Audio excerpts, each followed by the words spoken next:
श्याओ हुआ हर दिन एक कप स्नोकिंग पीती थी। खबर फैल गई थी कि अगर कोई उसे उसकी फेवरेट ड्रिंक लाकर देगा तो वो उसके साथ डेट पर जाने के लिए हाँ कर देगी। ये सुनकर स्कूल के सारे लड़के पागल हो गए थे। रोज कोई ना कोई स्नोकिंग खरीद कर उसकी टेबल पर रख देता था, लेकिन उसने कभी किसी का पैकेट तक नहीं खोला और सब कूड़ेदान में फेंक दिया। कल तक जब मैंने गलती से अपनी बची हुई आधी पी हुई मिल्क टी उसे दे दी तो उसने सबके सामने उसे एक ही घूंट में पूरा पी लिया। जब हम पहली बार मिले थे तो वो एक छोटे से गोल मटोल बच्चे की तरह मेरे घर के दरवाजे पर अकेली बैठी थी। मुझे लगा कि वो भी मेरी तरह एक छोड़ी हुई बच्ची है, इसीलिए मैंने बिना कुछ सोचे उसे अपने घर के अंदर बुला लिया। लेकिन मुझे बिल्कुल नहीं पता था कि जैसे ही मैंने उसका हाथ पकड़कर उसे अंदर लिया, उसी वक्त पास में शिफ्ट हुई जियांग फैमिली में हड़कंप मचा हुआ था। जियांग फैमिली की वो लाडली छोटी लड़की गायब हो गई थी और सबसे बुरी बात ये थी कि उसे बचपन से ही बहुत गंभीर ऑटिज्म, अपने में खोए रहने की बीमारी था और वो कभी घर से बाहर अकेले नहीं निकली थी। जियांग के पिता ने उसी वक्त पूरे विला एरिया को सील करवा दिया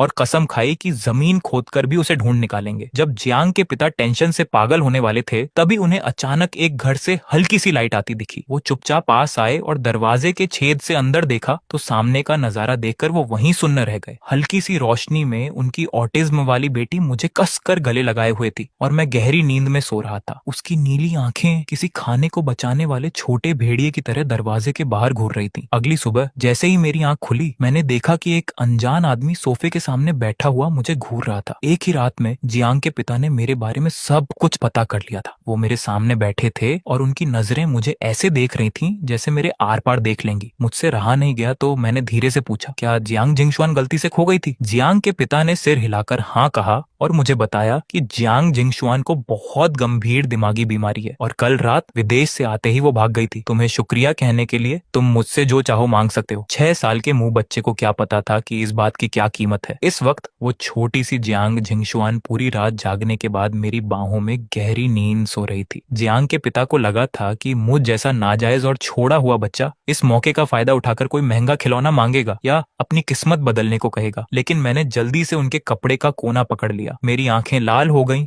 और मैंने पूरी फिक्र के साथ उसे देखते हुए कहा, वो बहुत अच्छी है अंकल, प्लीज उसे इतनी आसानी से मत छोड़ना, ठीक है? जियांग के पिता एकदम सन्न रह गए और उनकी आंखों में एक गिल्ट, पछतावा आ गया। उन्हें अचानक ख्याल आया कि असली छोड़ा हुआ बच्चा तो मैं हूँ जिसे उसके माँ बाप ने फेंक दिया, फिर भी मैं उनसे उनकी बेटी को ना छोड़ने की भीख मांग रहा हूँ। बाद में उन्होंने लाल आंखों से हाँ कर दी और मुझे भी अपने साथ ले जाना चाहा, लेकिन मैंने जोर जोर से सिर हिलाकर मना कर दिया। मैं उनके पीछे पीछे लोहे के गेट तक गया और जियांग के पिता को उसे गोद में उठाकर कार में बैठाते हुए टकटकी लगाए देखता रहा। मेरी आंखों में वो जलन छुप नहीं पा रही थी। उसके पापा उसे लेने आए हैं, कितना अच्छा है ना। मुझे हमेशा लगता था कि शायद मैं पहले बहुत ज्यादा चिपकता था, इसलिए मम्मी पापा ने मुझे छोड़ दिया। अगर मैं अभी की तरह अपने पैरों पर खड़ा रहूंगा तो एक दिन वो भी मुझे घर ले जाने जरूर आएंगे। अपने सूने घर में वापस आकर मैं एकदम कड़क और सूखे बिस्किट चबाने लगा। मेरे आंसू ठंडे दूध के गिलास में टपक रहे थे। खाने के बाद मैं रोज की तरह छत के नीचे अकेला बैठकर इंतजार करने लगा। दोपहर के 2 बजे एक काले रंग की महंगी कार झटके से मेरे गेट के बाहर रुकी। मेरा दिल जोर से धड़कने लगा और मैं पागलों की तरह बाहर भागा। वो मम्मी पापा मेरे मुंह से निकलने ही वाला था कि मेरे गले में ही अटक गया। कार का दरवाजा खुला और अंदर से जियांग के पिता ही बाहर आए। उनके चेहरे पर बहुत ज्यादा टेंशन थी। उन्होंने मुझे एक झटके में पकड़ लिया और मेरे सामने घुटनों पर बैठकर मिन्नतें करते हुए बोले, बच्चे, अंकल की बेटी बहुत बीमार है, लेकिन वो किसी भी तरह इलाज करवाने को तैयार नहीं है। क्या तुम अंकल के साथ घर चलकर उसे समझा सकते हो? असल में जब जियांग जिंगशुआन की आंख खुली तो वो बहुत ज्यादा भड़क गई थी। वो किसी को खुद को छूने नहीं दे रही थी और चेकअप के लिए बिल्कुल नहीं मान रही थी। मुझे याद आया कि टीचर ने कहा था कि अनजान लोगों के साथ नहीं जाना चाहिए, लेकिन जब मैं सोच ही रहा था तभी जियांग के पिता ने कहा, उसकी माँ एक साइंटिस्ट है और काम की वजह से वो उसके साथ नहीं रह सकती। अगर जियांग जिंगशुआन का सही टाइम पर इलाज नहीं हुआ तो उसकी माँ शायद उसे कभी नहीं देख पाएगी और वो भी शायद अपनी माँ से कभी नहीं मिल पाएगी। ये बात किसी सुई की तरह मेरे दिल में चुभ गई। मैंने अपनी सारी हिचकिचाहट छोड़ दी और तुरंत सिर हिलाया। ठीक है अंकल, हम जल्दी चलते हैं। जियांग के पिता ने मुझे गोद में उठाया और तेजी से कार की तरफ भागे। 10 मिनट बाद कार एक बहुत बड़े विला के सामने रुकी। जियांग के पिता मुझे गोद में लेकर तेजी से चलते हुए एक भारी दरवाजे के सामने पहुंचे और मुझे नीचे उतारा। उन्होंने दबी हुई आवाज में मुझे फुसलाते हुए कहा, तुम खुद अंदर जाकर दरवाजा खोलोगे, ठीक है? मैंने सिर हिलाया, पूरी हिम्मत जुटाकर अपने छोटे हाथ बढ़ाए और उस भारी दरवाजे को जोर से धक्का दिया। कमरा एकदम अंधेरे में डूबा था। पर्दे पूरी तरह से बंद थे, कुछ भी दिखाई नहीं दे रहा था। मेरे पीछे जियांग के पिता ने माथा सिकोड़ा और इधर उधर देखने लगे, लेकिन मुझे जैसे कोई एहसास हुआ हुआ और मैं सीधा एक तरफ चलने लगा। कोने में वो आंखें मुझे ही घूर रही थी। मैं उसके सामने गया और एक स्माइल देकर बोला, क्या तुम लुका छिपी खेल रही हो? जब तुम ठीक हो जाओगी तो मैं तुम्हारे साथ खेलूंगा, ठीक है? अगले ही सेकंड बहुत सारे डॉक्टर्स कमरे में घुस आए और ठंडी मशीनों ने मुझे चारों तरफ से घेर लिया। मैं बहुत ज्यादा डर गया था और बिना सोचे जियांग जिंगशुआन की गोद में छुपने लगा। तभी कोने से एक बहुत ही घूरती हुई नजर मुंह पर पड़ी। मैं डर के मारे कांपने लगा। जियांग जिंगशुआन को तुरंत कुछ अजीब लगा। उसने झटके से अपने हाथ कस ली और मुझे बचाते हुए अपने पीछे कर लिया। उसकी नीली आंखें किसी छोटे भेड़िए की तरह उस तरफ खूंखार होकर घूर रही थी। वो उसका साइकोलॉजिस्ट, दिमाग का डॉक्टर था, इंडस्ट्री का सबसे टॉप एक्सपर्ट। इस वक्त वो मुझे ऐसे देख रहा था जैसे उसे कोई बहुत कीमती खजाना मिल गया हो। चेकअप का रिजल्ट जल्दी ही आ गया। जियांग जिंगशुआन को सिर्फ बुखार था। ड्रिप सलाइन से दवा धीरे धीरे गिर रही थी। उसमें नींद की दवा भी मिलाई गई थी, लेकिन फिर भी जियांग जिंगशुआन चैन से नहीं सो पा रही थी। जैसे ही मैं थोड़ा सा भी हिलता वो झटके से जाग जाती और हर किसी को एकदम अलर्ट होकर घूरने लगती। जियांग के पिता ने कई बार कोशिश की कि मुझे उसकी गोद से निकाल लें, लेकिन हर बार फेल हो गए। आखिर में जियांग जिंगशुआन ने मुझे किसी तकिए की तरह कसकर पकड़ लिया। तब जाकर उसने अपनी आंखें बंद की। मुझे वैसे भी बहुत ठंड लगती थी और वो किसी छोटे हीटर की तरह थी। उसकी गोद में मुझे बहुत गर्माहट मिल रही थी। बस एक ही दिक्कत थी कि उसने मुझे बहुत जोर से जकड़ रखा था। जियांग जिंगशुआन की माफी मांगने वाली नजरों को देखकर मैंने धीरे से सिर हिलाया और पता नहीं कब मैं भी सो गया। जब हम दोनों पूरी तरह से गहरी नींद में सो गए तब जाकर जियांग के पिता ने चैन की सांस ली और चुपचाप कमरे से बाहर निकल आए। दरवाजे के बाहर वो साइकोलॉजिस्ट पहले से ही उनका इंतजार कर रहा था। जियांग के पिता ने उसके कुछ बोलने से पहले ही भारी आवाज में पूछा, तुम आखिर क्या सोच रहे हो? तुम्हारे पास कितने % चांस है? वो डॉक्टर अपनी एक्साइटमेंट को कंट्रोल नहीं कर पा रहा था। उसने सच सच बताया, उस छोटे लड़के के आने से पहले मेरे पास ज्यादा से ज्यादा सिर्फ 10% चांस था, लेकिन अब मैं पूरे भरोसे से कह सकता हूँ कि आपकी बेटी के ठीक होने के चांस 70% तक पहुंच गए हैं। 70%? जियांग के पिता की आंखें तुरंत चमक उठी, लेकिन डॉक्टर ने तुरंत एक और बड़ा सवाल दाग दिया, क्या छोटी मालकिन पहले कभी इस लड़के से मिली है? कभी नहीं। डॉक्टर पूरी तरह से हैरान रह गया और फिर मजाक करते हुए बोला, तो कहीं ये पिछले जन्म का कोई कनेक्शन तो नहीं है? जब मैं नींद से आधा जगा हुआ था तो असल में मुझे भूख लग रही थी, लेकिन जैसे ही मैंने आंखें खोली मेरी नजरें सीधा उसकी नीली आंखों से टकरा गईं। ऐसा लग रहा था जैसे वो मुझे बहुत देर से घूर रही थी। मैंने अपनी नजरें सेट की और धीरे से पूछा, अब तुम्हें कुछ ठीक लग रहा है? जियांग जिंगशुआन ने कोई रिएक्शन नहीं दिया। मैंने किसी बड़े आदमी की तरह उसे समझाते हुए कहा, तुम्हारे पापा मम्मी तुमसे बहुत प्यार करते हैं, अच्छे बच्चे की तरह अपना इलाज करवाओ, अब मुझे घर जाना है। ये कहकर मैंने उसकी पकड़ से बाहर निकलने की कोशिश की, लेकिन मैं रत्ती भर भी नहीं हिल पाया। मैंने अपनी आंखें झपकाई और प्यार से फुसलाते हुए बोला, मैं अगली बार आकर तुम्हारे साथ लुका छिपी खेलूंगा। लेकिन जियांग जिंगशुआन ने एकदम जिद्दी होकर मुझे देखा और एक अजीब सी टोन में एक एक लफ्ज बोला, नहीं जाना, हम हमेशा साथ रहेंगे। बात खत्म होते ही उसने मुझे पकड़े हुए अपने हाथों को झटके से कस लिया। मुझे इतना दर्द हुआ कि मेरे आंसू निकल आए और आखिर में मैं फूट फूट कर रोने लगा, मम्मी पापा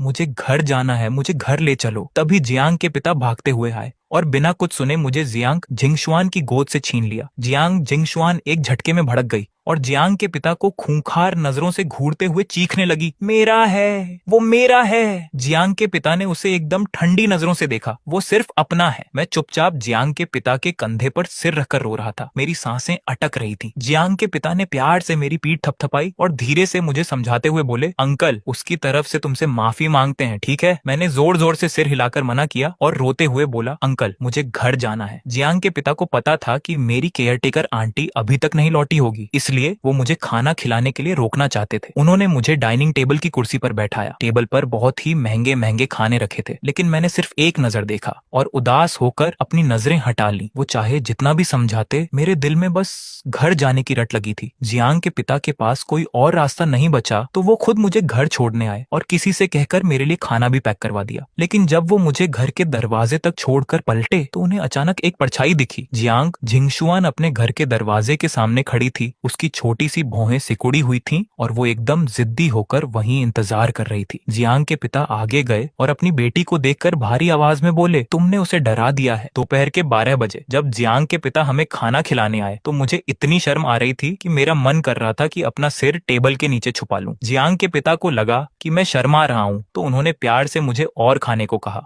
और बोले कि ये जियांग जिंगशुआन का ध्यान रखने की मेरी फीस है। मैं जोर जोर से सिर हिलाने लगा, लेकिन तभी जियांग जिंगशुआन ने एक बड़ा सा चिकन लेग उठाया और एकदम एक्सपर्ट की तरह मेरे मुंह के पास ले आई। मैंने आंखें झपकाई और शर्म के मारे एक डकार ले ली। ये देखकर जियांग के पिता को सब समझ आ गया और उन्हें एक साथ गुस्सा भी आया और हंसी भी छूट गई। दोपहर को जियांग जिंगशुआन का दिमागी इलाज ऑफिशियली शुरू हो गया। डॉक्टर ने घास पर पिकनिक मैट बिछाई और वो मेरे जरिए जियांग जिंगशुआन को गाइड करना चाहते थे। मेरे होने की वजह से हालांकि उसे डॉक्टर अभी भी पसंद नहीं था, लेकिन उसने बहुत अच्छे से उसका साथ दिया। लेकिन मुझे नहीं पता था कि ये जो इतना प्यारा सा साथ दिख रहा था वो बस एक शुरुआत थी। पर बच्चों की एनर्जी आखिर कम ही होती है। थोड़ी देर खेलने के बाद मुझे इतनी तेज नींद आने लगी कि मेरी आंखें नहीं खुल रही थीं। मैं उबासी लेते हुए अपनी आंखें मलता रहा और पता नहीं कब जियांग जिंगशुआन के कंधे पर सिर रखकर सो गया। मेरे सोते ही जियांग जिंगशुआन का चेहरा एकदम सीरियस हो गया। वो मेरे एकदम पास आकर मुझे घूरने लगी। उसकी नजरें बर्फ की तरह ठंडी थीं। डॉक्टर ने देखा कि सेशन खत्म होने वाला है तो वो चुपचाप वहां से निकलने वाला था, लेकिन जियांग जिंगशुआन ने झटके से सिर उठाया और उसकी नीली आंखों ने डॉक्टर को वहीं लॉक कर दिया। वो ऐसी नजर थी जो किसी 7 साल के बच्चे की हो ही नहीं सकती थी। डॉक्टर के तो पसीने छूट गए और जब तक वो पूरी तरह से वहां से गायब नहीं हो गया तब जाकर जियांग जिंगशुआन ने अपनी नजरें वापस लीं। जब मैं नींद से उठा तो मैंने बिना सोचे उसका हाथ छोड़ दिया था। जियांग जिंगशुआन ने अपना माथा सिकोड़ा और उसने अपने दाएं हाथ से मेरे हाथ को कंट्रोल करके वापस अपने बाएं हाथ में पकड़ लिया। ये सब करने के बाद उसके चेहरे पर एक हल्की सी खुशी वाली स्माइल आ गई और वो धीरे से बड़बड़ाई, अलग नहीं होना। मैं शाम तक सोता रहा और जियांग के पिता ने मुझे जगाया। मैंने अपनी आंखें मली और उन्हें अंकल बुलाया। किसे पता था कि मुझे किसी और को देखकर स्माइल करते हुए देखकर जियांग जिंगशुआन का चेहरा फिर से लटक जाएगा। उसने बस अपने होंठ कसकर दबा लिए। रात के खाने के बाद एक मेल नौकर मुझे नहलाने ले गया। जियांग जिंगशुआन बाथरूम के दरवाजे के बाहर ही बैठ गई और अपने कान लगाकर अंदर की आवाजें सुनने लगी। उसे डर था कि कहीं मैं अचानक गायब न हो जाऊं। जब मैं नाइट सूट पहनकर बाहर आया तो उसे लगा कि मैं दिन की तरह उसके साथ ही रहूंगा, लेकिन मैंने उसकी तरफ हाथ हिलाकर कहा, बाय बाय, मैं कल स्कूल किंडरगार्टन के बाद आकर तुम्हारे साथ खेलूंगा। लेकिन जियांग जिंगशुआन ने तो स्कूल का मुंह ही नहीं देखा था। उसे पता ही नहीं था कि स्कूल के बाद का क्या मतलब होता है। उसने मुझे इतनी खुशी से स्माइल करते देखा तो उसका मन ना होते हुए भी उसने मेरी तरह हाथ हिलाया और एकदम कड़क चेहरे के साथ बोली, बाय बाय। वो मुझे गोद में उठाकर ले जाते हुए देखती रही, लेकिन उसने मन ही मन फैसला कर लिया था कि कल वो और भी जल्दी जाकर मेन गेट पर मेरा इंतजार करेगी। नतीजा ये हुआ कि अगले दिन सुबह 4:30 बजे ही जियांग जिंगशुआन ने जियांग के पिता को जगा दिया। बाप बेटी लिविंग रूम में एक दूसरे को घूर रहे थे। जियांग के पिता ने अपना माथा मला, आज गू हैंग तुम्हारे साथ नहीं खेल सकता। जियांग जिंगशुआन के चेहरे पर कंफ्यूजन था। क्यों? उसे किंडरगार्टन नर्सरी स्कूल जाना है। मैं भी जाऊंगी, जियांग जिंगशुआन ने बिना एक सेकंड सोचे कहा। तुम नहीं जा सकती, जियांग के पिता ने शांति से समझाया। किंडरगार्टन अभी तुम्हारे जैसे बच्चों को नहीं रख सकता। असल में उन्हें मेरी ज्यादा फिक्र थी। अगर जियांग जिंगशुआन वहां चली गई तो क्या स्कूल का सबसे पॉपुलर लड़का होने के नाते मैं वहां कोई बड़ा बवाल खड़ा नहीं कर दूंगा। जियांग जिंगशुआन के चेहरे पर एक पल के लिए टेंशन दिखी, लेकिन वो जल्दी ही शांत हो गई। उसने सिर उठाकर जियांग के पिता को देखा। मुझे उसके साथ स्कूल जाने के लिए क्या करना पड़ेगा? जियांग जिंगशुआन ने अपनी भौहें उठाई और सीधा अपनी शर्त रख दी, मैं डॉक्टर के साथ अपना इलाज करवाऊंगी। वो जब कहेगा कि मैं ठीक हूँ तब तुम मुझे स्कूल जाने दोगे। डन, डील पक्की। इतना कहकर जियांग जिंगशुआन मुड़कर तीसरे फ्लोर पर चली गई। वो वहां की उस बड़ी सी कांच की खिड़की के सामने खड़ी हो गई जहां से मेरे घर का दरवाजा एकदम साफ दिखता था। वो बस शांति से देखती रही। जियांग जिंगशुआन वहीं चुपचाप खड़ी होकर सुबह के 8:30 बजने का इंतजार करती रही। एक पीले रंग की स्कूल बस एकदम सही टाइम पर बगल वाले लोहे के गेट के पास आकर रुकी। अगले ही पल एक छोटी सी परछाई जियांग जिंगशुआन की नजरों के सामने आ गई। उस पीले रंग की स्कूल बस को धीरे धीरे वहां से जाते हुए देखकर जियांग जिंगशुआन की आंखें एकदम गहरी हो गईं। पता नहीं वो क्या सोच रही थी। आधे घंटे बाद किंडरगार्टन के अंदर, गू हैंग, फाइनली तुम आ गए। गू हैंग, मैंने अपनी मम्मी से तुम्हारे लिए कपकेक बनवाया है, टेस्ट करके देखो क्या तुम्हें पसंद है। जैसे ही मैं क्लास में घुसा, अभी मैं अपनी सीट तक पहुंचा भी नहीं था कि मुझे बहुत सारे बच्चों ने घेर लिया। जब मैं किसी तरह अपनी सीट पर पहुंचा तो मेरी टेबल पर पहले से ही बहुत सारी अलग अलग चीजें रखी हुई थी। मैंने बहुत ही प्यार और तमीज से वो सारी चीजें एक एक करके वापस कर दी। जब उन्होंने देखा कि मैंने उनकी चीजें नहीं ली तो भी मेरे आसपास खड़े बच्चे बिल्कुल गुस्सा नहीं हुए। मैंने अपने बैग से अपनी पानी की बोतल निकाली और उसे टेबल के राइट साइड कोने में रख दिया। एक बच्चे ने लू शिंग्याओ की टेबल पर वो कप केक देखा जिस पर कलरफुल स्प्रिंकल्स पड़े थे और उसके मुंह से पानी टपकने लगा। लू शिंग्याओ, जब गू हैंग तुम्हारा केक नहीं खा रहा है तो क्या तुम मुझे टेस्ट करा सकती हो? लू शिंग्याओ ने बड़े दिल के साथ उसे शेयर कर दिया। उसके तुरंत बाद लू शिंग्याओ ने एकदम सस्पेंस बनाते हुए कहा, मैंने अपनी मम्मी से सुना है कि आज एक नई लड़की हमारे स्कूल में आने वाली है। ये सुनते ही आसपास के सारे बच्चों के अंदर एक्साइटमेंट जाग गई और मुझे भी इसमें इंटरेस्ट आ गया। जब उसने देखा कि मैं भी सुन रहा हूँ तो लू शिंग्याओ ने उसे जो कुछ भी पता था वो सब उगल दिया। वो शायद शिए मानमान की बहन है, उसका नाम मुझे याद नहीं आ रहा। ये सुनकर कि वो शिए मानमान की बहन है, बहुत सारे बच्चों के मन में उस नई लड़की के लिए पहले ही नफरत पैदा हो गई। शिए मानमान हमारी चेरी ब्लॉसम क्लास की सबसे मशहूर और खतरनाक गुंडी बुली थी। वो अक्सर दूसरे बच्चों के खिलौने और स्नैक्स छीन लेती थी और लड़कों का कॉलर भी पकड़ लेती थी। और जैसा लू शिंग्याओ ने कहा था, पहली क्लास शुरू होने से पहले टीचर एक नई स्टूडेंट को लेकर स्टेज पर आई। बच्चों, आज हमारी चेरी ब्लॉसम क्लास में एक नया मेंबर आया है। इसका नाम शे हानिवे है। सब तालियां बजाकर इसका वेलकम करो। टीचर ने बहुत ही प्यार से इंट्रोडक्शन दिया। नई स्टूडेंट के शे मान की बहन होने की बात पूरी क्लास में पहले ही फैल चुकी थी। बच्चों ने एकदम बिना मन के हल्की हल्की तालियां बजाई। उन हल्की हल्की तालियों के बीच में एक बहुत ही तेज और खुशी से बजने वाली ताली की आवाज एकदम अलग सुनाई दे रही थी। सबने एक साथ उस आवाज की तरफ देखा। मैं अपने दोनों हाथों से पूरी ताकत लगाकर तालियां बजा रहा था। मुझे उस नए स्टूडेंट का इतने जोर शोर से वेलकम करते देखकर बहुत सारे बच्चों के मन में उस शे मान की बहन के लिए जो गुस्सा था वो थोड़ा कम हो गया। टीचर ये सब देख रही थी और जब उनकी नजर मुझ पर पड़ी तो उनकी आंखें एकदम सॉफ्ट हो गईं। उन्होंने आगे कहा, शे हानिवे, प्लीज अपना इंट्रोडक्शन, परिचय दो। शे हानिवे चुपचाप नीचे खड़े बच्चों को देखती रही और माहौल अचानक से थोड़ा अजीब हो गया। टीचर ने जल्दी से बात को संभाला। लगता है नई स्टूडेंट थोड़ी शर्मीली है, आप सबको इसका अच्छे से ध्यान रखना है। हमारी चेरी ब्लॉसम क्लास के सारे बच्चे एक बहुत बड़ी और लंबी टेबल शेयर करते थे, इसीलिए टीचर ने जानबूझकर शे हानिवे को मेरे बगल में बैठा दिया। हैंग, नई स्टूडेंट को यहाँ के माहौल में सेट करने का काम टीचर तुम्हें सौंप रही है, ठीक है? मैंने सिर हिलाकर कहा, ठीक है। टीचर ने ये सब सोच समझ कर किया था। उन्हें लग रहा था कि ये शे हानिवे थोड़ी शर्मीली है और नई भी है, तो वो खुद से सबके साथ आसानी से घुल मिल नहीं पाएगी। टीचर ने सोचा कि अगर मैं उसकी मदद करूंगा तो शायद उसके लिए आसानी हो जाएगी। पूरी सुबह बीत गई, लेकिन शे हानिवे अभी भी एकदम चुपचाप बैठी रही। इस बीच मैंने कई बार खुद से बात करने की कोशिश की, उसे अपनी किताबें और खिलौने भी शेयर करने चाहे, लेकिन शे हानिवे ने ऐसा बर्ताव किया जैसे उसे कुछ सुनाई ही ना दे रहा हो। उसने मुझे पूरी तरह से इग्नोर कर दिया और चुपचाप अपनी सीट पर बैठी रही। मैंने इस बात को ज्यादा दिल पर नहीं लिया, लेकिन जो बच्चे मेरे साथ खेलना पसंद करते थे उन्हें शे हानिवे से और भी ज्यादा नफरत हो गई। इस नई लड़की में रत्ती भर भी तमीज नहीं है, ये तो बहुत ज्यादा एटीट्यूड दिखा रही है। किंडरगार्टन में रोज दोपहर को 40 मिनट सोने का टाइम होता था। उसके बाद बाहर की क्लास होती थी। आज बाहर की क्लास का टॉपिक था स्ट्रॉबेरी के पौधे लगाना। बच्चों, लाइन में लगकर अपने अपने स्ट्रॉबेरी के पौधे ले लो। टीचर ने बहुत ही प्यार से आवाज लगाई। जल्दी ही सारे छोटे छोटे बच्चे ट्रॉली के सामने लाइन में लग गए। सिर्फ शे हानिवे ही अपनी जगह पर अकेली और सबसे अलग बैठी रही। मैं शे हानिवे को देख रहा था और मुझे अचानक पिछले शुक्रवार को मिली अपनी नई दोस्त जियांग जिंगशुआन की याद आ गई। मैं मन ही मन सोच रहा था कि वो घर पर अकेली है, क्या वो भी इस तरह अकेला फील कर रही होगी? जल्दी ही मेरी बारी आ गई। टीचर, क्या मैं शे हानिवे के लिए भी पौधा ले सकता हूँ? टीचर ने स्माइल करते हुए सिर हिलाया। हाँ बिल्कुल। टीचर्स जब स्ट्रॉबेरी के पौधे ला रहे थे तो थोड़ी सी गड़बड़ हो गई थी। ट्रॉली के एकदम पीछे रखे हुए पौधों को काफी नुकसान पहुंचा था। जो सबसे ज्यादा खराब हुए थे उनकी तो आधी पत्तियां और डालियां ही टूट गई थीं। टीचर्स ने इस पर ज्यादा ध्यान नहीं दिया क्योंकि किसी भी दिक्कत से बचने के लिए वो हमेशा जरूरत से ज्यादा सामान रखते थे। जो पौधे खराब हो गए थे उन्हें बाद में फेंक दिया जाना था। मैंने पहले उस ट्रॉली में से सबसे अच्छी और हरी भरी स्ट्रॉबेरी चुनी और फिर मैंने पीछे की लाइन में से वो वाला पौधा उठा लिया जो सबसे ज्यादा टूटा हुआ और खराब था। हैंग, हमारे पास बहुत सारे पौधे हैं, बाकी बच्चों को भी एकदम सही वाले पौधे मिल सकते हैं। टीचर ने जल्दी से मुझे समझाया। मैंने अपना सिर टेढ़ा किया और एक स्माइल देकर बोला, मुझे पता है, लेकिन मुझे यही वाला चाहिए, भले ही ये परफेक्ट नहीं है। टीचर वहीं की वहीं हैरान रह गई। दोनों पौधे वापस लाने के बाद मैंने जो सबसे अच्छा वाला पौधा था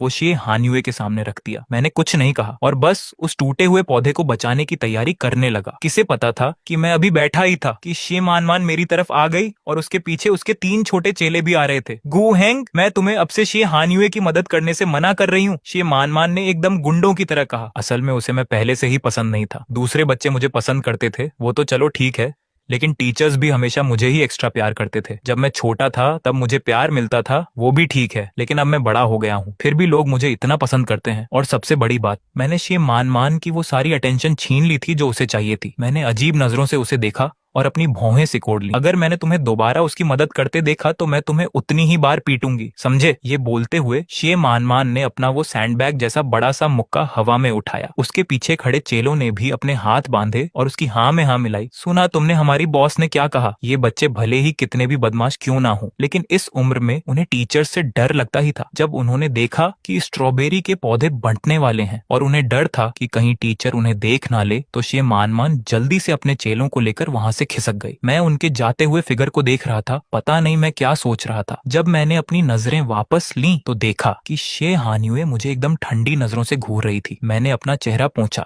और कंफ्यूज होकर पूछा, क्या मेरे चेहरे पर कुछ लगा है? मुझसे दूर रहो, शे हानिवे ने एकदम कड़क आवाज में कहा। मुझे तुम्हारी इस झूठी दया और भीख की कोई जरूरत नहीं है। अब भी जो स्ट्रॉबेरी के पौधे थे वो प्लास्टिक के बैग में थे और अब उन्हें छोटे गमलों में लगाना था। टीचर ने बहुत ही डिटेल में सब कुछ सिखाया। एक दूसरे की मदद करते हुए बच्चों ने बहुत अच्छे से अपना काम पूरा कर लिया। जहां वो फंस जाते थे वहां टीचर्स उनकी मदद कर देते थे। पौधे लगाने और उन पर अपने नाम का टैग लगाने के बाद बच्चे लाइन में लगकर अपने गमले बाहर की टेबल पर रखने लगे। बच्चों चलो अब हम सब हाथ धोने चलते हैं। मैं भी हाथ धोने ही जा रहा था कि मैंने देखा टीचर अपनी ट्रॉली लेकर वहां से जा रही है। मैंने तुरंत अपना प्लान बदला। टीचर जांग। मेरी आवाज सुनकर वो रुक गई, पलटी और झुककर प्यार से पूछा, हैंग क्या हुआ? क्या ये पौधे फेंके जाने वाले हैं? मैंने धीरे से पूछा। जो पौधे एक्स्ट्रा थे और सही सलामत थे उन्हें टीचर्स ने गार्डन की क्यारियों में लगा दिया था, लेकिन इन टूटे हुए पौधों को वहां नहीं लगाया जा सकता था। अगर इनका अच्छे से ध्यान नहीं रखा गया तो चाहे इन्हें गार्डन में ही क्यों ना लगा दो, ये जल्दी ही सूख जाएंगे। जब मैंने टीचर झांग को हाँ में सिर हिलाते देखा तो मैंने आंखें झपकाई। तो क्या आप ये मुझे दे सकती हैं? क्या हैंग इन्हें घर ले जाकर लगाना चाहता है? टीचर झांग ने स्माइल करते हुए कहा, हाँ बिल्कुल। टीचर झांग ने हंसते हुए आगे कहा, लेकिन ध्यान रखना कि ये पक्का जिंदा रहे। मैंने अपने होंठ दबाकर एक स्माइल दी। कोई बात नहीं, अगर तुम्हें ये चाहिए तो टीचर झांग इन पौधों को पहले ही स्कूल बस के ड्राइवर को दे देंगी। जब बस तुम्हें घर छोड़ने जाएगी तो वो तुम्हें दे देगा। इस बातचीत में थोड़ा टाइम लग गया था। जब मैं कॉरिडोर के आखिर में वॉशरूम के दरवाजे पर पहुंचा तो ज्यादातर बच्चे वहां से जा चुके थे। धड़ाम!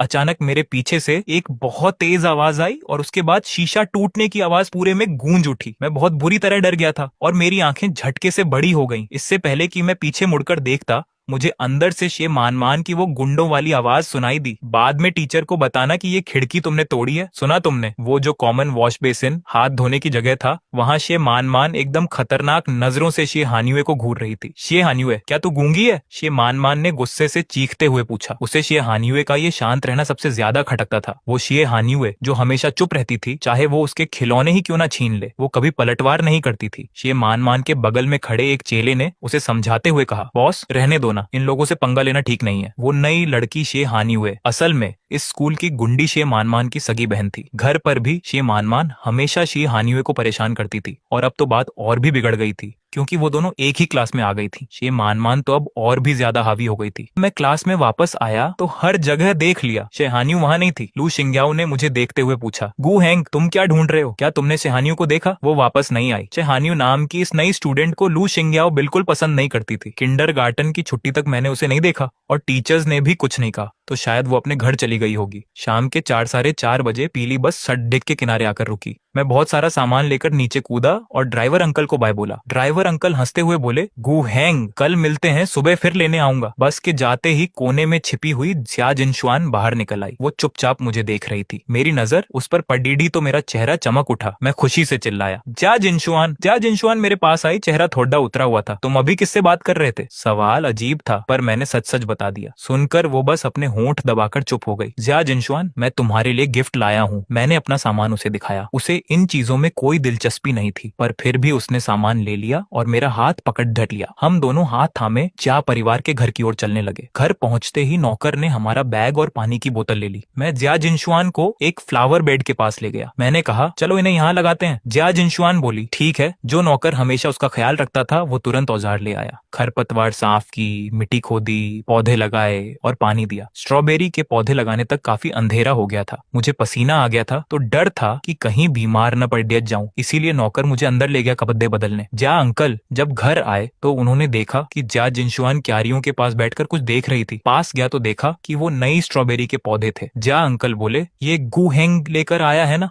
उनके सिवा ज्या जिनशुआन किसी और की लाई चीज में दिलचस्पी नहीं लेती। ज्या जिनशुआन तो कभी जवाब देती नहीं, तो अंकल खुद ही बोले, ये टहनियां तो काफी खराब हो चुकी हैं, पता नहीं बचेगी या नहीं। ज्या जिनशुआन ने झटके से अंकल की तरफ देखा। इन्हें जिंदा कैसे रखा जा सकता है? अंकल बोले, अच्छे से ख्याल रखो, अगर ये मर गए तो मुझे बहुत दुख होगा। ज्या जिनशुआन को याद आया कि मैं कैसे रो रहा था और उसका दिल भर आया। रात के खाने के बाद मैं और ज्या जिनशुआन साथ बैठकर पिक्चर बुक देख रहे थे। मैं बहुत ध्यान से देख रहा था पर उसका ध्यान बुक में नहीं, हमारे जुड्ढे हुए हाथों पर था। उसने अचानक पूछा, किंडरगार्टन में कोई और भी तुम्हारा हाथ पकड़ता है क्या? मैंने सिर हिलाया। उसका चेहरा काला पड़च गया। क्या वो तुम्हारा हाथ बहुत बार पकड़ देते हैं? मुझे महसूस हुआ कि उसका मूड खराब है। मैंने थोड़ा सोचकर सिर हिला दिया। उसने फिर पूछा, क्या बहुत सारे लोग हैं? मैं झिझका और फिर सिर हिला दिया। बहुत अच्छे हैं। ज्या जिनशुआन ने एक गहरी सांस ली। मुझे बताओ आज स्कूल में क्या क्या हुआ? ये सुनकर मैं समझ गया कि वो क्यों परेशान है। उसे भी स्कूल जाना है। मैंने खुशी खुशी उसे दिन भर की सारी बातें डिटेल में बता दी ताकि उसे भी स्कूल से प्यार हो जाए। पर उसे क्या पता था, मेरी बातें सुनकर तो जिया जिनशुआन का गुस्सा 7वें आसमान पर पहुंच गया। अगले कुछ दिनों तक मैंने रोज खुद से स्कूल की बातें बताना शुरू कर दिया। मुझे पता भी नहीं चला कि मुझे घर लौटने का इंतजार रहने लगा। पहले स्कूल के लिए लेट होने के डर से मैं कई अलार्म लगाता था, अब नहीं, क्योंकि जिया जिनशुआन सुबह मुझे उठाने आती, हाथ पकड़ देकर ब्रेकफास्ट खिलाती और बस तक छोड़ देने आती। शाम को जब बस रुकती तो गेट खुलते ही मेरी पहली नजर जिया जिनशुआन पर होती। वो मेरा बैग और बोतल लेती और मेरा हाथ थामकर घर ले जाती। टीचर ने हंसते हुए कहा, गू हैंग, आज पापा और दीदी साथ आए हैं। पापा शब्द सुनते ही मैं रुक गया, आंखें थोड़ी नम हो गईं। आज जिया अंकल फ्री थे, ऊपर से रात भर बारिश हो रही थी तो वो खुद साथ आए थे। अंकल ने देखा कि मुझे अपने पेरेंट्स की याद आती है तो उन्होंने वो जगह नहीं ली। हंसकर बोले, मैं गू हैंग्स का अंकल हूँ। टीचर ने माफी मांगी। मुझे बस में बिठाकर अंकल बोले, गू हैंग, मैं और जिया जिनशुआन घर पर तुम्हारा इंतजार करेंगे। घर क्या? मुझे फिर से घर मिल गया। मैंने नाक साफ की और जोर से सिर हिलाया। ठीक है, बाय अंकल, जिया जिनशुआन बाय। शाम को लेने भी जिया जिनशुआन और अंकल ही आए थे। बारिश की वजह से इस डडक पर पानी भरा था।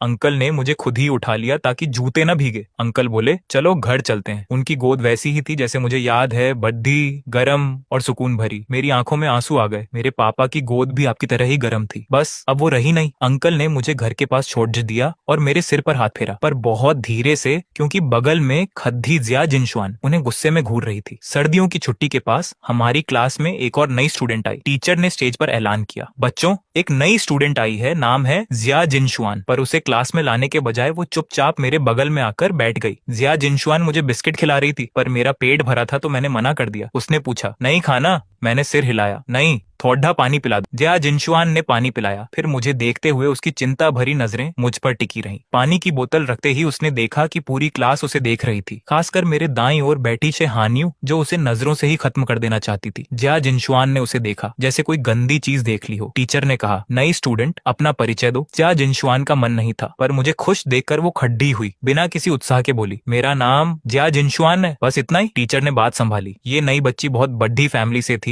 कल ही प्रिंसिपल ने सबको अलर्ट कर दिया था कि आज सबकी ड्रेस एकदम साफ होनी चाहिए। 3 दिन से सफाई चल रही थी और जिया जिनशुआन के आते ही उसने मुझे पूरी तरह अपने कंट्रोल में ले लिया। वो किसी को मेरे पास आने नहीं देती थी। लू शिंग्याओ ने तो एक ही दिन में 4 बार शिकायत कर दी। टीचर ने जिया जिनशुआन को वॉशरूम के बाहर खड्डा पाया। टीचर बोले, तुम दूसरों को गू हैंग के साथ खेलने क्यों नहीं देती? जिया जिनशुआन ने पलकें झुकाई और धीरे से कहा, मेरा है। इतनी छोटी बात, पर टीचर का दिमाग घूम गया। तभी मैं बाहर आया। जिया जिनशुआन ने तुरंत मुझे पानी पिलाया और हाथ पहुंचे। उसने पूछा, पानी ठंडा तो नहीं? मैंने कहा, ठीक है। वापस चलते समय मैंने टीचर को देखा। मैंने पूछा, आप यहाँ क्या कर रहे हैं? जिया जिनशुआन ने टीचर को घूरा और टीचर झूठ बोलकर वहां से निकल गए। मैंने कहा, जिया जिनशुआन, चलो चलते हैं। टीचर समझ गए थे कि जिया जिनशुआन का मतलब क्या था। मैं उसकी प्रॉपर्टी हूँ और वो किसी को मेरे पास आने नहीं देगी। दोपहर के खाने में जिया जिनशुआन खुद मुझे चम्मच से खाना खिला रही थी। मैंने मना किया, गोभी नहीं खानी। उसने मुझे प्यार से मनाया, ठीक है, गोभी नहीं, पर थोड़ा मीट खा लो। मैंने खा लिया। जब मैं सूप पी रहा था तब उसने खाना शुरू किया और बाद में मेरा बचा हुआ खाना भी खुद ही खा लिया। टीचर ये सब देख रहे थे। जिया जिनशुआन के आने से पहले मैं क्लास का सबसे बेहतरीन बच्चा था। अब तो मैं नखरे भी करने लगा था। खाने के बाद सोने का समय हुआ। क्लास में लड़के और लड़कियों के बेड अलग थे। अब हम अलग होने वाले थे। जिया जिनशुआन ने देखा कि बगल में शेहानियू सो रही है। उसका चेहरा एकदम काला पड़ गया। नहीं, उसे वापस जाकर सोचना होगा कि मुझे कैसे प्री स्कूल से दूर रखा जाए। मगर अगले ही पल जियांग जिनक्सुआन की नजर मेरी चमकती आंखों पर पड़ी। ठीक है, फिर से लगा कि दोपहर की नींद का यह आधा घंटा इतना भी मुश्किल नहीं है, मगर सोना मुमकिन नहीं। जियांग जिनक्सुआन तकिए पर लेटकर लगातार मुझे घूर रही थी। मैं उसका था। कंबल ने मेरा ज्यादातर शरीर छुपा लिया था, बस एक छोटा सा सिर बाहर था। मगर जियांग जिनक्सुआन को यह सब बहुत प्यारा लगा। तभी एक साया दिखा जो जियांग जिनक्सुआन के आगे आ गया। जैंग टीचर धीरे से बोली, सो जाओ। जियांग जिनक्सुआन ने बिल्कुल नहीं सुना, मगर जब तक वह आंखें नहीं बंद करती जैंग टीचर वहीं खड़ी रही। जियांग जिनक्सुआन उसके आंखें बंद करते ही जैंग टीचर वहीं काफी देर तक खड़ी रही, फिर धीरे से वहां से चली गई। जैसे ही वह गई, जियांग जिनक्सुआन ने फिर से आंखें खोल दी और देखा कि जैंग टीचर कुर्सी लेकर मेरे बिस्तर के सामने गंभीर चेहरे के साथ बैठ गई है। मुझे पूरी तरह छुपा लिया। जियांग जिनक्सुआन का चेहरा गुस्से से काला हो गया। दोपहर की प्रैक्टिकल क्लास में जियांग जिनक्सुआन किसी और को मुझसे दूर रखने की कोशिश में नाकाम रही। बहुत से लोग मेरे साथ खेलना चाहते थे। सबसे बड़ी बात, मैं उसे छोड़कर दूसरों के साथ चला गया। जियांग जिनक्सुआन ने होंठ भींच लिए। उसकी आंखों में गुस्सा था। कई बच्चों के बीच घिरा हुआ मैं हंसते हुए घूमा और अचानक देखा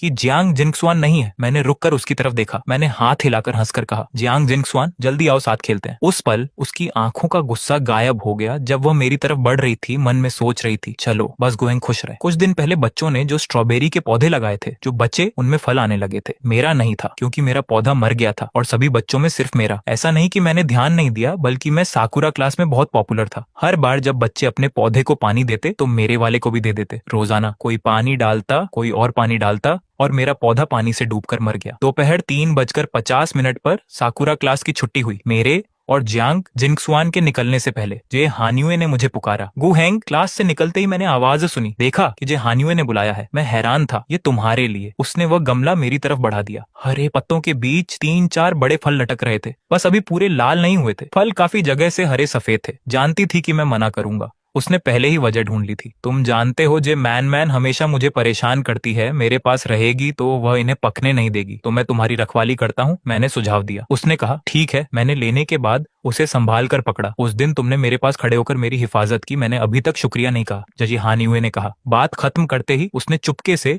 जियांग जिंगसुआन को चुनौती भरी नजर से देखा। जियांग जिंगसुआन पूरी तरह नीचे देख रही थी। मेरी तरफ ध्यान था, जैसे वह जे हान्युए को देख ही नहीं रही, मगर जे हान्युए उसके चेहरे पर आए गुस्से के भाव को देख गई। जे हान्युए, शियाओ हैंग, क्या मैं बाकी लोगों की तरह तुम्हें बुला सकती हूँ? मैंने आंखें झपकाई। बिल्कुल। लगता है जैंग टीचर ने जे हान्युए को मिलाने का जो काम दिया था वह आज पूरा हो गया। जे हान्युए हंसी तो शियाओ हैंग कल मिलते हैं। वापस आते वक्त जियांग जिंगसुआन बिना कुछ कहे मेरे हाथ में स्ट्रॉबेरी के गमले को घूर रही थी। मैंने गमला बगीचे के कोने में रख दिया ताकि बाकी स्ट्रॉबेरी के साथ पल सके। हम दोनों ने जियांग के घर पर डिनर तक समय बिताया। खाना खाने के बाद मुझे अपने घर जाना था। जाने से पहले जियांग जिंगसुआन ने मेरा हाथ कसकर पकड़ा। क्या तुम्हें जे हान्युए बहुत पसंद है? मैंने सिर झुकाया। ऐसा क्यों पूछा? उसने तुम्हें शियाओ हैंग बुलाया। जियांग जिंगसुआन का चेहरा उदास था, कुछ शब्दों में, जैसे दांत भींच कर निकला हो। मैं और उलझ गया, पर बहुत लोग ऐसे बुलाते हैं। चलो, कुहेंग कुछ नहीं समझता। जियांग जिंगसुआन थोड़ी परेशान थी। जियांग जिंगसुआन, तुम भी मुझे शियाओ हैंग बुला सकती हो। मैंने आंखें झपकाई, सुझाव दिया। जियांग जिंगसुआन धीरे बोली, मैं किसी और की तरह नहीं बुलाना चाहती। वह कुछ खास चाहती थी, सबसे अलग, जो सिर्फ उसका नाम हो। इसने मुझे मुश्किल में डाल दिया। तुम वापस जाओ। जियांग जिंगसुआन ने अचानक मेरा हाथ छोड़ दिया। मैं कल सुबह तुम्हें उठाने आऊंगी। Good night. मुझे नींद आ रही थी। मैंने हाथ हिलाया, धीरे से कहा, जियांग जिंगसुआन गुड नाइट, कल मिलते हैं। मेरे जाने के बाद जियांग जिंगसुआन बिस्तर पर करवट बदलती रही। वह अच्छे से जानती थी कि आज जे हान्युए क्या कर रही थी, मगर जियांग जिंगसुआन का दिल बहुत छोटा है। जो उसने किया है वह बदले में जरूर देगी। गु हेंग इतना अच्छा, इतना प्यारा है। एक ऐसा नाम सोचना होगा जो खास हो। प्यारा, अच्छा। अचानक एक नाम उसके दिमाग में आया। अंधेरे में जियांग जिंगसुआन धीरे से बोली, शियाओ गुआई, लिटिल कटी। जितना सोचा उतनी खुशी हुई। न जाने क्यों यह नाम उसे बहुत पहचान का लगा, जैसे कई बार बोला हो। शियाओ गुआई, मेरा शियाओ गुआई। एक दिन, कल जियांग जिंगसुआन का पहला स्कूल दिन था, इसलिए जियांग पापा ने भी, जिन्होंने रात भर काम किया था, सुबह का नाश्ता साथ किया। नीचे डाइनिंग रूम में मैं जियांग जिंगसुआन के साथ बैठा, अंडा छील रहा था। गर्म अंडा था, हाथ में थोड़ा जला रहा था। जियांग जिंगसुआन को लगा मैं खेल रहा हूँ, इसलिए मदद नहीं की, बस कभी कभी मेरे मुंह में खाना डालती रही। शियाओ गु हैंग। तभी जियांग पापा ने पूछा, कल स्कूल कैसा रहा? जियांग जिंगसुआन ने ऊपर नहीं देखा, मेरे मुंह में चम्मच डाला। ठीक था। जियांग पापा ने माथा सहलाकर पूछा, कल स्कूल में क्या पढ़ा? जियांग जिंगसुआन, नहीं पता, मैंने अंडा छील लिया था। मैंने जियांग जिंगसुआन को देकर उसके कान में धीरे से कहा, ये जियांग अंकल को दे दो, कहो तुमने छीला है। जियांग जिंगसुआन थोड़ी देर चुप रही, फिर मुंह बनाकर बोली, नहीं। क्यों नहीं? मैंने पूछा। जियांग जिंगसुआन ने जियांग पापा की तरफ देखा और कहा, उन्हें अंडे से एलर्जी है, खा नहीं सकते। ये कहकर उसने मेरे हाथ से अंडा लेकर खुद खा लिया। मेरी आंखें बड़ी हो गईं। जियांग पापा चुप थे। किसे एलर्जी है ये खुद उसे ही नहीं पता। नाश्ता करने के बाद स्कूल बस आई। बैग पहनकर 2 बोतल लेकर जियांग जिंगसुआन ने मेरा हाथ पकड़ा और बस में चढ़ गई। जियांग अंकल, शाम को मिलते हैं। जियांग पापा की आंखों में प्यार था, हाथ हिलाया। शाम को मिलते हैं। Xiao hang. जो जियांग जिंगसुआन के साथ महसूस नहीं हुआ, वह जियांग पापा ने मुझ में पाया। बस को जाता देख जियांग पापा ने सोचा, बेटे अच्छे होते हैं, सच में कितने अच्छे और प्यारे होते हैं। आधे घंटे बाद बस स्कूल के बाहर रुकी।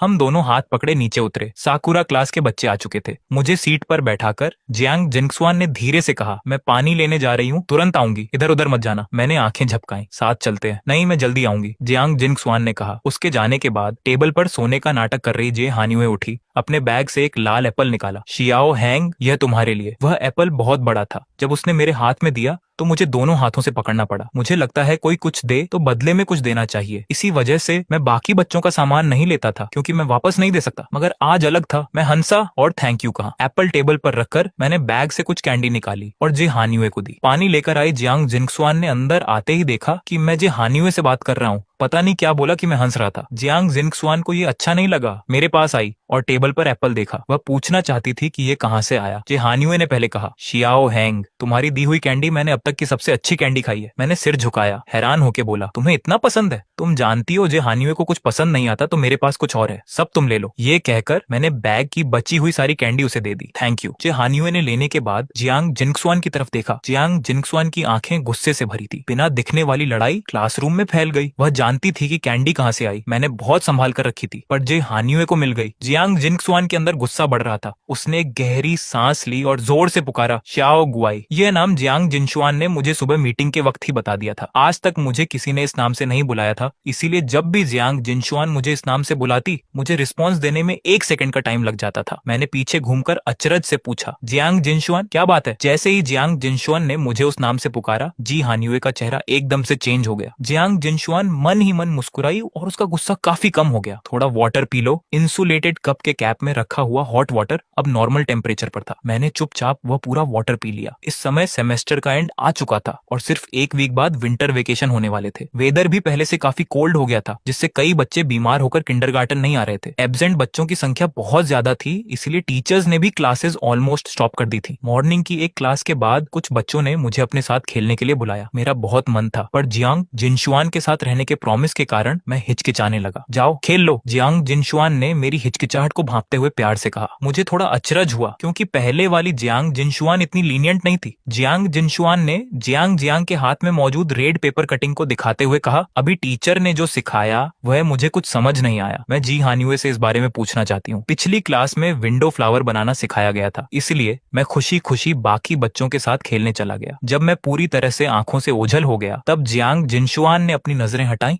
और जी हान्युए की तरफ देखा। अब हिसाब किताब चुकता करने का टाइम था। जब मैं खेलकर वापस आया तो जियांग जिनशुआन और जी हान्युए दोनों अपनी अपनी सीट पर बैठे अपने काम में बिजी थे। मैंने ज्यादा नहीं सोचा और स्माइल करते हुए सॉफ्ट वॉइस में पूछा, जियांग जिनशुआन, तुमने बनाना सीखा या नहीं? जियांग जिनशुआन ने तुरंत टेबल पर रखा हुआ पहले से तैयार विंडो फ्लावर मुझे दिखाया। मेरी आंखें चमक उठी और मैंने जियांग जिनशुआन की तारीफ करने में कोई कसर नहीं छोड़ी। वह सच में बहुत ब्यूटीफुल था। जियांग जिनशुआन की खूब तारीफ करने और कप का काफी वाटर पी लेने के बाद मुझे एक बात का एहसास हुआ, मेरी टेबल पर रखा हुआ एप्पल गायब था। मैंने जियांग जिनशुआन से पूछा कि क्या उसने मेरा एप्पल देखा है? जियांग जिनशुआन ने कहा कि उसने नहीं देखा और तुरंत बात को घुमाते हुए पूछा, क्या शाओ गुआई को एप्पल पसंद है? बात पसंद या नापसंद की नहीं थी, बल्कि बात यह थी कि वह एप्पल जी हान्युए ने गिफ्ट किया था। मैंने सोचा किसी का दिया हुआ गिफ्ट अच्छे से न रखना और उसे खो देना बहुत ही रूड और इंसल्टिंग बिहेवियर है। मुझे अपसेट देखकर जियांग जिनशुआन की आंखें सीरियस हो गईं और उसने सहलाते हुए कहा, अपसेट मत हो, घर चलकर मैं तुम्हें इससे भी ज्यादा रेड और बिग एप्पल दूंगी, ओके? मैंने अपने होंठ भींचे और नामे सिर हिलाया। मैंने क्लासरूम के कोने कोने में उसे सर्च किया, यहाँ तक कि कई बच्चों से भी पूछा, पर वह कहीं नहीं मिला। निराश होकर मैं अपनी सीट पर वापस आया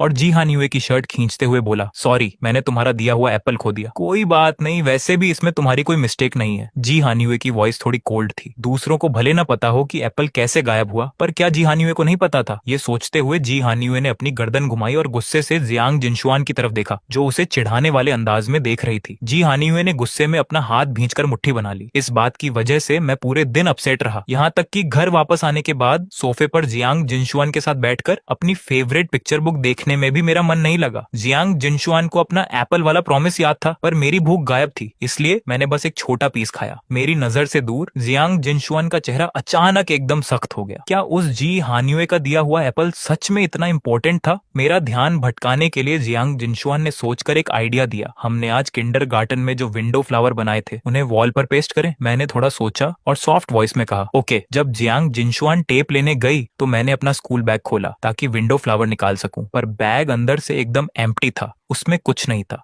मुझे लगा शायद जियांग जिनशुआन ने उन्हें अपने बैग में रख लिया होगा। मैंने जियांग जिनशुआन का बैग लेकर उसकी जिप खोली तो वे वहीं थे। मैंने उन विंडो फ्लावर्स को बाहर निकाला, पर जैसे ही वे बाहर आए उनके साथ एक हल्की प्लास्टिक की चीज भी चिपककर बाहर आई और फर्श पर गिर गई। वह एक कैंडी का रैपर था। मैंने उस रैपर को उठाया और उसे ध्यान से देखा। वह मुझे बहुत जाना पहचाना लगा। ट्रांसपेरेंट रैपर के एक कोने पर एक कार्टून ऑरेंज बना हुआ था। कल उस सर्वेंट भैया ने मुझे जो खट्टी मीठी कैंडीज दी थी उनमें ठीक ऐसी ही थी, क्योंकि पूरे पैकेट में सिर्फ एक ही ऑरेंज फ्लेवर की कैंडी थी, इसलिए मुझे वह अच्छे से याद थी। पर मैंने तो सुबह वे सारी कैंडीज जी हानिवे को दे दी थी ना। तभी टूल्स लेकर वापस आई जियांग जिनशुआन ने आवाज दी, श्याओ गुआई। मैंने उस रैपर को उंगलियों में दबाकर उसकी तरफ देखा और पूछा, जियांग जिनशुआन, तुम्हारे बैग में ये कैंडी रैपर क्यों है? और क्या तुम्हें सच में नहीं पता कि वह एप्पल कहाँ गया? उस रैपर को देखकर जियांग जिनशुआन के माथे पर बल आ गए। उसका अंदाज थोड़ा रूड लगा। श्याओ गुआई, दूसरों की दी हुई चीजें मत लिया करो, समझे? चाहे वह कैंडी हो या एप्पल, तुम जो भी चाहोगे जियांग जिनशुआन तुम्हें लाकर देगी। जियांग जिनशुआन को यह बर्दाश्त ही नहीं था कि मेरे पास कोई ऐसी चीज हो जो उसने न दी हो। वह एप्पल कहाँ है? मैंने जियांग जिनशुआन के सवाल का जवाब न देते हुए अपनी नाक सिकोड़कर पूछा। अब जब बात यहाँ तक आ चुकी थी तो सच छुपाने का कोई फायदा नहीं था। जियांग जिनशुआन ने साफ कह दिया, डस्टबिन में। मैंने बहुत ही निराश नजरों से जियांग जिनशुआन को देखा। ये देखकर जियांग जिनशुआन धीरे धीरे मेरे करीब आई और मनाते हुए बोली, श्याओ गुआई, गुस्सा मत हो, मैं तुम्हें बहुत सारे एप्पल्स लाकर दूंगी, प्रॉमिस। मैंने इसके बाद कोई बात नहीं की और विंडो फ्लावर पेस्ट करने का प्लान भी वहीं ड्रॉप हो गया। जियांग जिनशुआन ने मनाने की कितनी भी कोशिश की, पर मैं बस गुमसुम सोफे पर बैठा रहा। जियांग जिनशुआन को समझ नहीं आ रहा था कि महज एक एप्पल के लिए मैं उससे इतना ज्यादा नाराज क्यों हूँ। बाहर अंधेरा होने लगा था और जियांग पापा के ऑफिस से घर लौटने का टाइम हो चुका था। मैं सोफे से नीचे उतरा और उदास मन से बोला, जियांग जिनशुआन बाय, मैं अपने घर जा रहा हूँ। इतना कहकर मैं सीधे मेन गेट की तरफ बढ़ गया। जियांग जिनशुआन पूरी तरह से सीरियस चेहरा बनाए चुपचाप मुझे दूर जाते हुए देखती रही, जब तक कि मैं ओझल नहीं हो गया। रात के ऑलमोस्ट 7 बजे दिन भर के काम के बाद जियांग पापा घर लौटे। जब उन्हें रोज की तरह दोनों बच्चों की हंसी मजाक और शोर शराबा सुनाई नहीं दिया तो उन्हें थोड़ा अचरज हुआ। छोटी जिनशुआन, श्याओ हेंग कहाँ है? जियांग पापा ने क्यूरियोसिटी से पूछा। सोफे पर बैठी जियांग जिनशुआन का चेहरा उतरा हुआ था। उसने कोई जवाब नहीं दिया। अरे इसे क्या हुआ? जियांग पापा ने पास खड़े उस सर्वेंट से पूछा जो बच्चों की केयर करता था। बेबी जिनशुआन और बेबी श्याओ हेंग के बीच शायद कोई फाइट हो गई है, सर्वेंट ने सच बता दिया। जब डिनर टेबल पर सज गया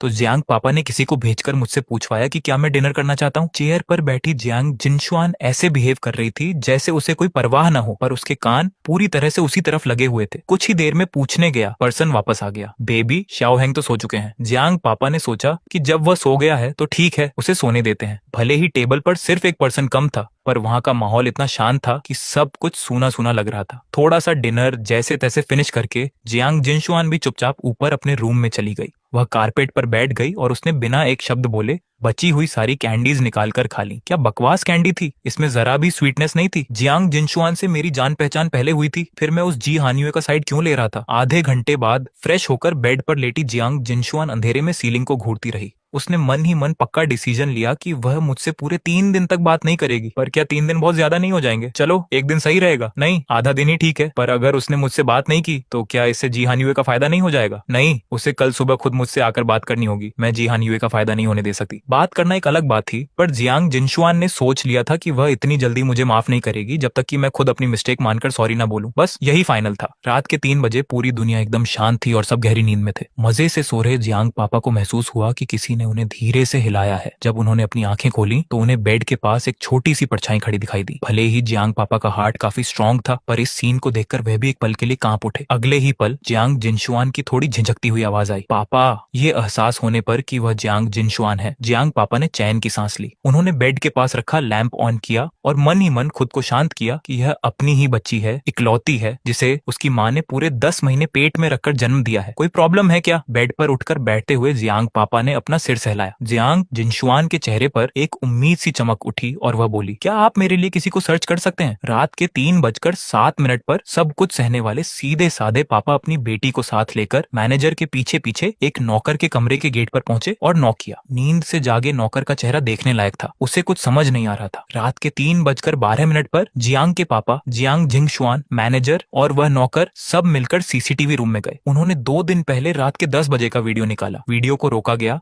और सब मिलकर स्क्रीन को ध्यान से देखने लगे। वे यह देख रहे थे कि नौकर ने मुझे जो टॉफियां दी थीं, वे किस किस फ्लेवर की थीं। एक ऑरेंज फ्लेवर की, 3 मैंगो फ्लेवर की और 2 क्रैनबेरी फ्लेवर की। जब सब साफ हो गया तो नौकर ने उसी फ्लेवर की टॉफियां ढूंढकर जियांग जिनशुआन के हाथ में दे दी। जब वे जाने पहचाने लोहे के मेन गेट के सामने पहुंचे तो जियांग के पापा ने एक लंबी सांस ली। क्या सच में कल सुबह तक का इंतजार नहीं हो सकता? जियांग जिनशुआन कुछ नहीं बोली। पापा ने फिर कहा, बिना मालिक की मर्जी के किसी के घर में घुसना कानूनन जुर्म है, पुलिस पकड़कर जेल में डाल देगी। जियांग जिंगशुआन ने उनकी तरफ देखा। उसका लहजा बहुत सीरियस था। क्या पुलिस मेरे शाओगुआई से माफी मांगने के बाद मुझे पकड़ सकती है? पापा की आंखें फटी की फटी रह गईं। अपने पापा की मदद से जियांग जिंगशुआन दीवार पार करके आंगन में आ गई। घर का मेन गेट सच में लॉक नहीं था। जियांग जिंगशुआन ने बहुत आसानी से उसे पुश किया और अंदर चली गई। रास्ते में सीखे हुए माफी के सारे शब्द उसके दिमाग में घूम रहे थे। अगर सच कहें कि क्या जियांग जिंगशुआन को अपनी गलती का एहसास था, तो ऐसा बिल्कुल नहीं था। मेरे लिए उसका पजेसिव होना बहुत ज्यादा था। चाहे वह मेरी अपनी चीज हो या किसी और की दी हुई, उसके लिए सब एक समान था। उसने तो यहाँ तक सोच लिया था कि शायद मैं उसे इस बार भी माफ नहीं करूंगा। शाओगुआई। मेरे बेडरूम के गेट के बाहर खड़े होकर जियांग जिंगशुआन ने कई बार आवाज लगाई, पर अंदर से कोई आवाज नहीं आई। उसे एक अजीब सा डर लगने लगा। उसने फिर कुछ आवाजें लगाई। जब अंदर से कोई हलचल नहीं हुई, तो वह सब कुछ भूलकर सीधे हैंडल को नीचे की तरफ पुश करके कमरे में चली गई। मेरा बेडरूम! जियांग जिंगशुआन यहाँ पहले भी कई बार आ चुकी थी। वह बिना चूके सीधे बेड के पास पहुंची। उसने जैसे ही मुझे छुआ, मेरा शरीर तवे की तरह गर्म था। शाओगुआई। पूरे जियांग हाउस की लाइट्स ऑन हो गई। जियांग फैमिली के अपने हॉस्पिटल के बच्चों के डॉक्टर तेजी से घर की तरफ आ रहे थे। जियांग जिंगशुआन के कमरे में उसकी आंखें लाल हो चुकी थीं। उसने रोते हुए कहा, शाओगुआई, मुझे माफ कर दो। तभी मैंने अचानक कुछ हलचल की। शाओगुआई, क्या हुआ? जियांग जिंगशुआन का दिल जैसे बैठ गया। उसने घबराकर पूछा। अगले ही पल मैं अपने आंसू नहीं रोक पाया और रोने लगा। मम्मी, डैडी, प्लीज मुझे अकेला मत छोड़ो। क्या मैं अच्छा बच्चा नहीं हूँ? मेरे आंसू रुकने का नाम नहीं ले रहे थे और गालों से नीचे बह रहे थे। जियांग जिंगशुआन बार बार अपने हाथों से मेरे आंसू साफ कर रही थी। वे गर्म आंसू उसकी उंगलियों को छू रहे थे, जिससे उसका दिल कांप उठा। उसने मेरे उन माता पिता के लिए अपने मन में बहुत गुस्सा और नफरत महसूस की, जिन्हें उसने कभी देखा तक नहीं था। आवाज सुनकर जियांग के पापा तेजी से कमरे में आए। श्याओ श्याओ श्याओ हेंग को मुझे दे दो। जियांग जिंगशुआन का गुस्सा 7वें आसमान पर था। उसने मुझे अपनी बाहों में समेट लिया और अपने पापा को शक की निगाहों से देखने लगी। पापा का चेहरा गंभीर था। उन्होंने धीरे से कहा, मेरे पास इसे संभालने का एक तरीका है। यह सुनकर जियांग जिंगशुआन ने मुझे छोड़ा और उम्मीद भरी नजरों से पापा को देखा। पापा ने मुझे कंबल के साथ प्यार से उठाया, बेड के किनारे बैठे और धीरे धीरे मेरी पीठ को थपथपाने लगे। जैसे ही मुझे पुरानी जानी पहचानी थपकी महसूस हुई, मेरा रोना धीरे धीरे बंद हो गया। जियांग जिंगशुआन ने अपने होंठ भींचे और सोचा, उन्होंने इतने प्यारे बच्चे को क्यों छोड़ दिया। पापा ने धीमे से कहा, श्याओ शुआन, इंसान बहुत अजीब और उलझा हुआ जीव होता है। मेरा तेज बुखार कम होने के आधे घंटे बाद ऐसा लगा जैसे वह फिर से वापस आ रहा है। ऐसा लग रहा था कि प्ले स्कूल के सेमेस्टर के बचे हुए दिन अब मिस होने वाले हैं। पापा ने हम दोनों के लिए छुट्टी की बात कर दी थी। इस समय